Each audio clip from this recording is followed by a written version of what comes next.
The last episode made me cry. Will this one repeat that?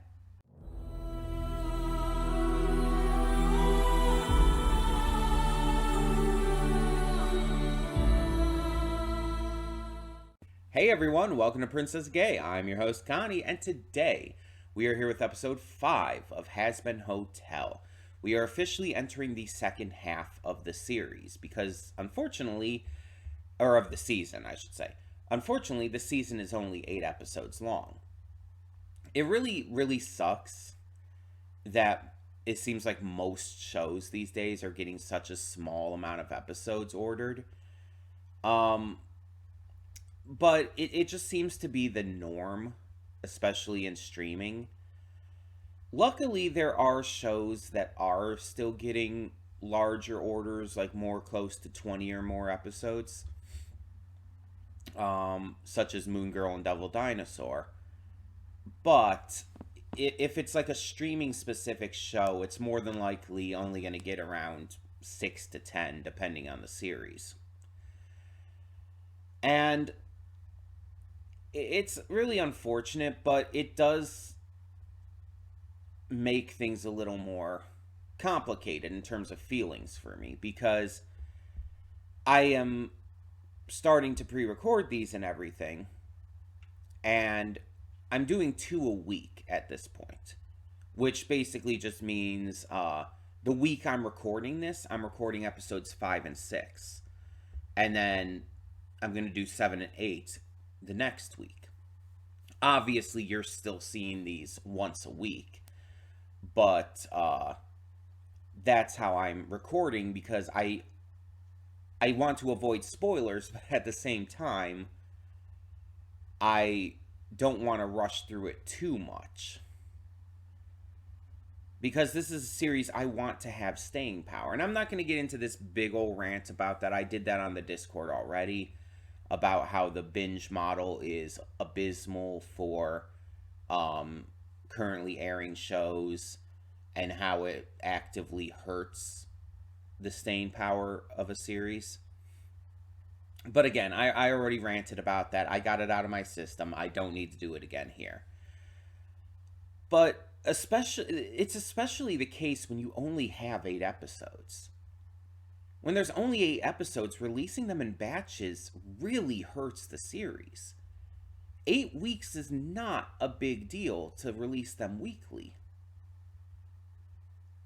Like, I can understand maybe doing the first 2 episodes at once, but they released the first half of the season in one day.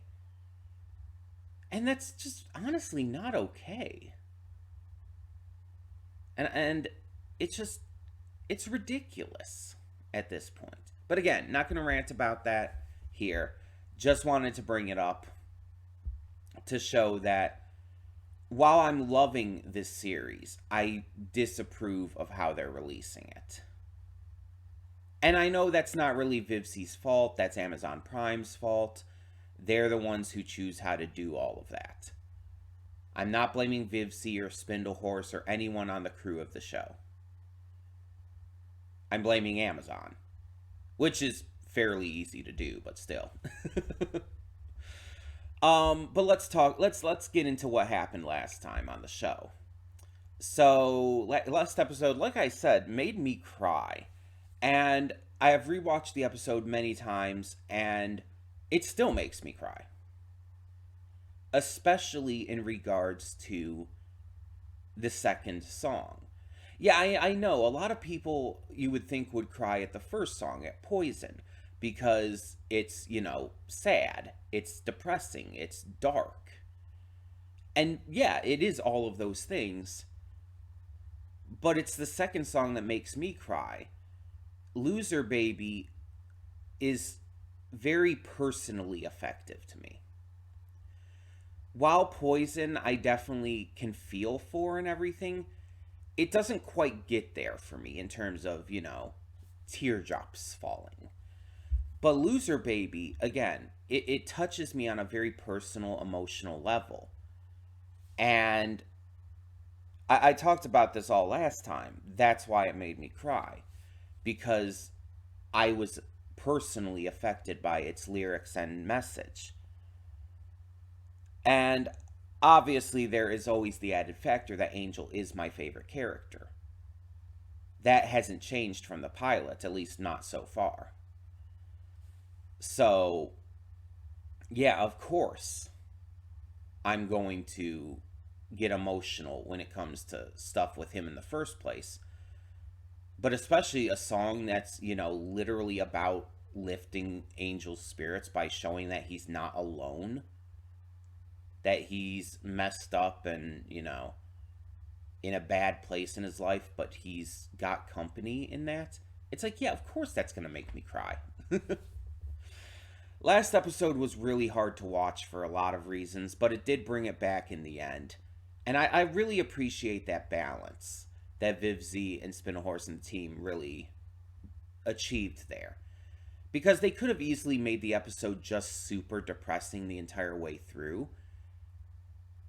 But I feel like that would be a disservice to the characters and to the audience if you just had it be that one thing. By keeping a balance and having it end up very wholesome and sweet and beautiful, it allows it to feel more natural.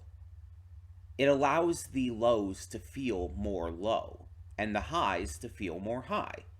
It allows everything to feel like it all fits together. If you had an episode that was just depression, honestly, it would take a lot of people out of it. It would hurt the immersion for a lot of people because there's nothing to bring them back from that. And there's a lot of people, let's be honest, who are going to be watching this show who are damaged. And I don't mean that in a bad way, because I'm damaged too. They're not alone. It's just like the song says. A lot of us watching the show are damaged. We've been through some terrible situations, upbringings, just emotional lows or mental issues and whatnot. A lot of us in this fandom have gone through shit. And a lot of us, if we were exposed to an episode that was just depression, that was just that darkness the entire time, we wouldn't be able to handle it. It would be too much. And there's a lot of fans who would probably leave the series if that were the case. So again, having that balance with Huss coming in and being a spot of positivity and everything for Angel, even though it doesn't fix the problem, it still gives a little bit of light to the darkness. And it allows the viewers who are going through stuff like that to also realize that there is hope for them. That they can get through this too because they are not alone. That there are others going through this same kind of shit. That's the message of the episode. It's not just about the characters, it's also about those watching. It's the writers of that song are telling the viewers, you're not alone in this. We're there too. We're all in this same shit sandwich together. And that's what's beautiful about the last episode. And I watched a lot of reactions to it after seeing it myself. And a lot of the other reactors are saying basically the same thing that I did. That this episode is, their current favorite. And that it hit them hard. I've seen multiple reactors get super emotional and even cry. Or at least get very damn close. And that's fair. It's a really heavy episode. It's really dark, and people really latch on to Angel Dust. He's a super popular character. This little spider shit here really nails it as a character. And the fans have grown to love him. He's probably one of the most popular characters in the show, if not the most popular. So it makes sense that that episode would hit hard. And it also works in that regard that the almost pretty much entire episode was centered around him. Comparative to a lot of other episodes which kind of like split the focus on different characters. But having pretty much the entire episode focused on Angel worked because of his popularity.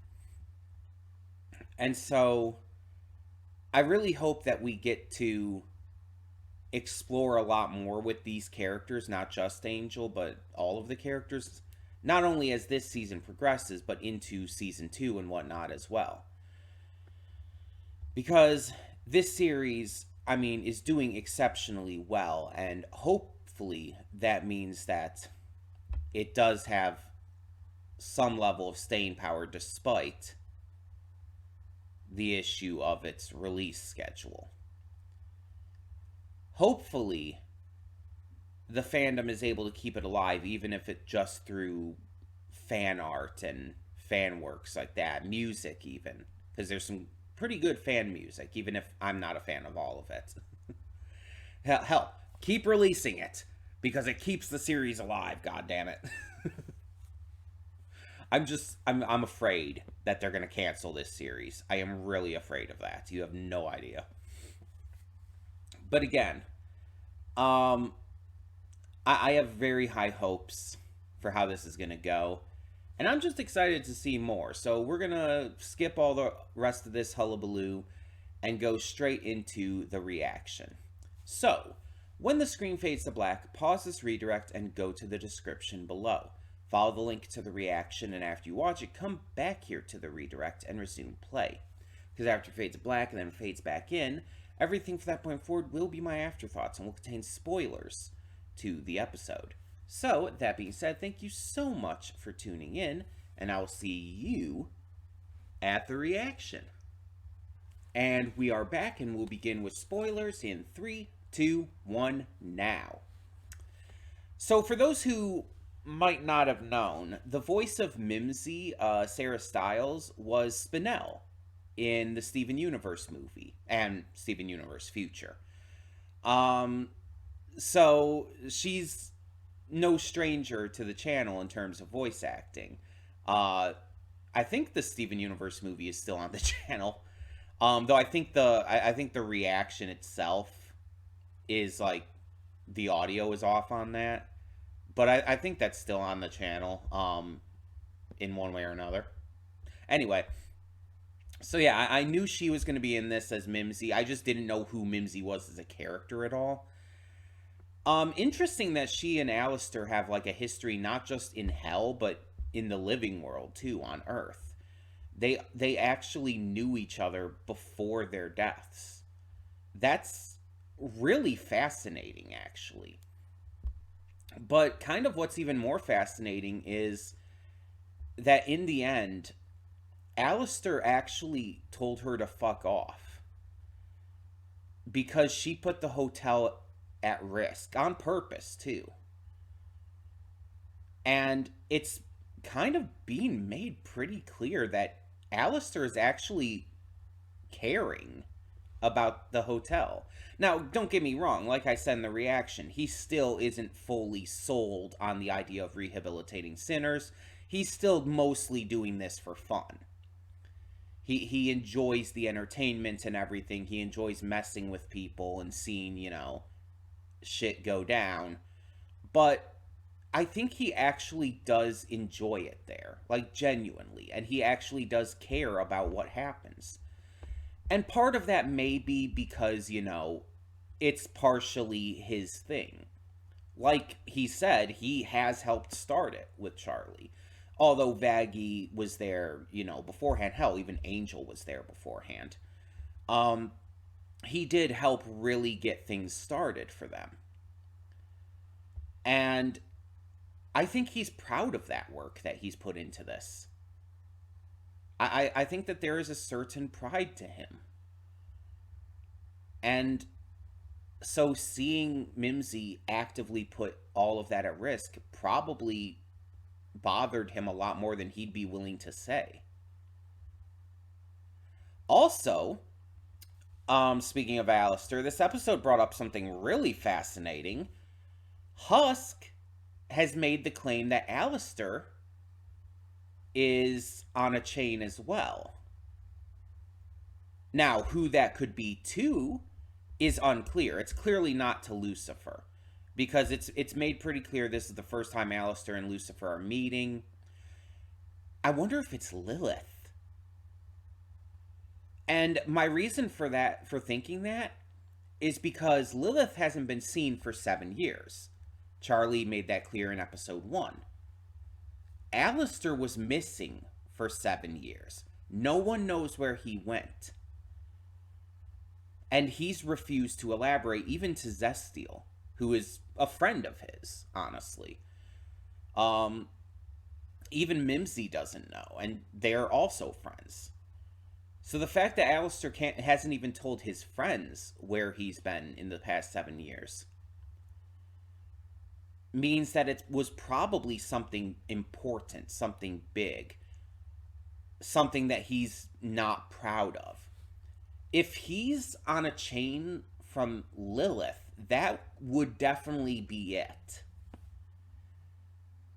And the biggest question to that is, why and how does Lilith have him on a chain? Why is she controlling him? And why does she possibly even have his soul? That's a big, big interest factor. Because that makes Alistair just infinitely more interesting. And Alistair was already very interesting as a character. In fact, I want to touch on that real quick here before we get into the other stuff with this episode. I have made it no secret that after the pilot, I started to resent Alistair as a character a lot. And this was not because of the actual pilot itself, but rather the fandom. The fandom overhyped and over-exaggerated Alistair to the point where it became so fucking annoying. It was all they would ever talk about. And it's like, they acted like he was God's gift to fictional characters. And it's not that I started to dislike him just because other people liked him a lot. I'm not like a hipster like that or anything. It's more so that he became so oversaturated that it started to annoy me, and that annoyance turned into just... I projected it towards Alistair as a character. But I always wanted to keep an open mind so that when the series eventually fully came, I was willing to give Alistair another chance and was willing to see how he is as a character rather than how, the fandom portrays him. The excessively over-exaggerated pedestal they put him on. And so far with these 5 episodes, I've been loving him. Like, Alistair is a great character. He's funny, he's intimidating, he's mysterious and interesting, especially after this episode. And I think that's really exciting. That I'm actually really starting to like him again. Despite having this disinterest in him for so long because of how the fandom handled him as a character. And don't get me wrong, the fandom still over-exaggerates everything about him. And fandoms will do this, mind you. But the way the Hazbin fandom does it is a little much, and it bothers me. And it would bother me if they did this with Angel. It's not just because it's Alistair. It would bother me if they did this with any character. Because it's so over the top that it's actively annoying to me. And I understand if not everyone can, well, understand that. If not everyone can fully get my feelings in regards to that. I don't fully get them. I can just tell you what I feel. And it bothers me. That's what I feel about it. But again, I do really love Alistair in this series. In fact, I actually like him in this series more than I liked him in the pilot. I might be in a minority here. I actually am not sure, but I actually prefer Amir Talai as his voice actor. I think he's doing a better job. And honestly, I feel his character feels more well-rounded, if that makes any sense, than in the pilot. In the pilot, he felt just like chaos incarnate. In this series, he has character to him. And I feel like he's more interesting. Even before this episode. So, I actually like him a lot more. He's still not my favorite character. He just isn't. Like, most of these other characters are still just ones I prefer, ones I like better based on my own tastes. That's not really going to change. Unless they do something phenomenal with Alistair in the last few episodes, that's not going to change. But the fact of the matter is, we have a lot being given here that is just more exciting than I could have imagined and hoped for with him. So he could rise in the ranks still. I will give him that. But let's go back to the rest of this episode. Let's talk about Lucifer. So we finally meet Big Daddy. And I love him like a lot. Yes, part of it is the fact that, like, as someone who is autistic, I see a lot of myself in him. And I'm not even actually saying like he's canonically autistic, though honestly, it very much feels like he is. Um, but there's a lot that he displays that very much reads that way. Even if he's not necessarily meant to be canonically autistic, he definitely can be read as such, and I really, really love that because it's not at all what you expect. Like, part of his first song in this episode, the one that he shares with Alistair and Charlie and all, part of that first song where he's like sitting on the throne and you have like the angelic circle above him and everything, and he looks kind of like crazed and all. That was like an image that was released before the series came out, and I think it was in the trailer. But either way, that was released before the series came out, and we we kind of assumed what his personality would be like based on that. And then we get to this episode and it's absolutely nothing like that. That was literally him putting on a show, basically. In reality, this dude is like a mess of a person. And I mean that in a genuinely loving way. As someone who is a mess of a person. His hyperfixation with rubber ducks is fucking adorable and makes me feel called out, if I'm being honest.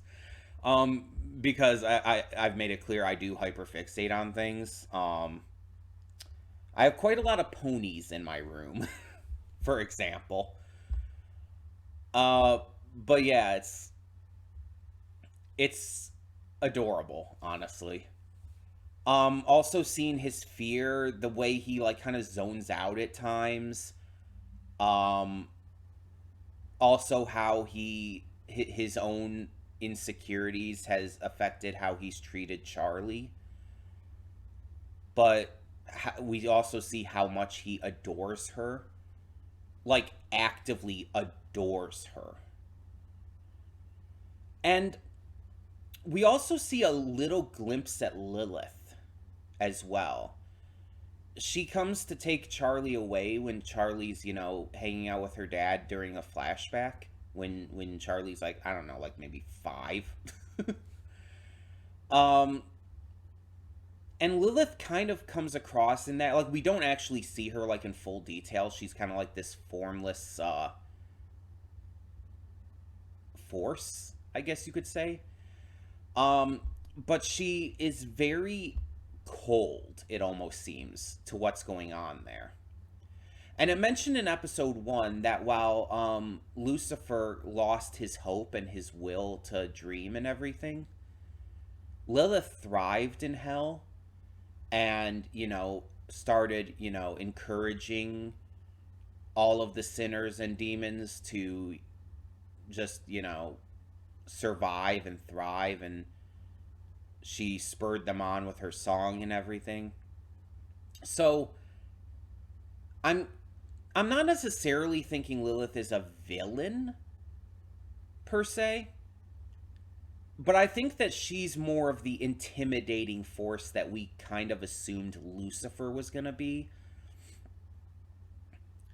I think she's more of the, head on straight, intimidating leader of hell, while Lucifer's just a sad boy. Also, the "take that depression" line sent me. Like, he just fucking said it. Like, that's fucking amazing. um, I'm definitely gonna have to see this multiple more times, but I think he might be one of my favorites, just off of this initial impression. Also, apparently, he and Alistair just instantly start this rivalry with each other for some reason. I guess Alistair was a little, like, peeved that Charlie was bringing in someone new to try and help. And so he, like, kind of got a little aggro about it because he was, I guess, jealous. And then he started, like, doing things like acting like a father out of nowhere, something he doesn't do normally, even specifically saying, like, you can even call me dad. And it's like he's actively, like, fucking with Lucifer. Like, dude, I know you're powerful, I know you're a big shot, but you're fucking with Lucifer. Quite the balls. Quite the balls to be able to do something like that. And of course, Lucifer gets pissy about that because, I mean, who wouldn't? And, yeah, a rivalry is born. So that's a thing. But yeah, we can see throughout this episode, prior to, him eventually relenting and, agreeing to help, that Lucifer is fucking terrified of heaven. Like, it's not just because of, him hating what they did to him and kicking him out and everything, but I think he's actively scared of them. That's why he's not going up with her. Because he's afraid to go to heaven. And it looks like Vaggie is too. Vaggie seems very afraid to go too, and she's, like, not really comfortable doing so. So I don't blame her, but I'm wondering if there's a specific reason for that with Vaggie. We did hear before when she was singing in the first episode, during the Happy Day in Hell song, there were those little moments where Vaggie sang as well, and she seemed to very much, like, hate heaven and angels, calling them bloodthirsty and deranged and everything. She really has it out against angels, which, fair, based on what we've seen. But yeah, I'm wondering if there's more to that, and there probably is, let's be honest. Um, so yeah, we have uh we have a very good episode here. The songs, these are not the most memorable songs off of First Impression. Um, I'm gonna listen to them again, obviously, as I rewatch this episode through multiple reactions and everything, and with my sister eventually. Um, but these are actually two of the less memorable songs based on First Impression. Like, they didn't hit me in the same way that the songs from pretty much all four of the past episodes have. But again, I'm going to listen to them again before I form any kind of like genuine opinions on them. I feel like that's only right because I've only heard them once, and if I'm being honest, one of them did make me tear up. So I just need to hear them more. But it's not like, say, from episode 3, the Respectless song, which was super instantly catchy as fuck. Or, obviously, Loser Baby, which just hit me super personally. It's not like one of those types of songs that are just like instantly memorable and iconic. These are songs that I feel are ones that I need to listen to the lyrics a little more. And I listen to the lyrics, but I feel like I need to listen to them more and really get a good grasp of them before I can judge them properly. Um, but yeah, so I guess that is what we're doing next. We are going to get an audience with heaven. Lucifer is able to pull that, I guess, even though he was kicked out. I guess he still has some level of pull with them, which makes a bit of sense. He is still Lucifer, he is still the king of hell. Like, I'm sure he has a certain level of pull. So, we're going to heaven, I guess, next. And I know there's some angel characters that we haven't met yet. At least one of them was in the trailer, looking kind of crazy like.